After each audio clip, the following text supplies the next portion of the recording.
అయోధ్య రామాలయ నిర్మాణానికి ప్రపంచవ్యాప్తంగా ఉన్నటువంటి హిందువులందరూ ఇచ్చిన విరాళాలే కాకుండా ఇతర మతస్థులు కూడా కొంతమంది ఇచ్చినటువంటి వాళ్ళు ఉన్నారు.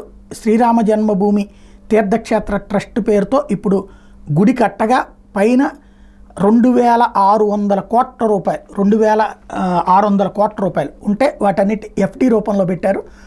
వాటితో మొదటి అంతస్తులో శ్రీరామ దర్బార్ని ఏర్పాటు చేయబోతున్నారు. ఇది నెంబర్ 1. రెండోది ఒక చిన్న కాదు పెద్ద చిక్కు వచ్చింది. ఓ పక్కన 2600 కోట్లు ఉంటే ఒక ఆయన 2100 కోట్ల రూపాయలు పంపించాడు చెక్కు. మరి ఆయన దగ్గర ఉన్నాయో లేదో తెలియదు. అయితే ఈ 2100 కోట్ల రూపాయల చెక్కుతో వచ్చిన పెద్ద సమస్య ఏంటంటే దాని మీద దాత పేరు ఉంది, మొబైల్ నెంబర్ ఉంది, చిరునామా కూడా ఉంది.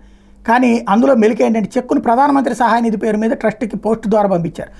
శ్రీరామ జన్మభూమి తీర్థక్షేత్ర ట్రస్ట్ ప్రధాన కార్యదర్శి చంపత్రాయ్ ఈ విషయాన్ని అంగీకరించారు.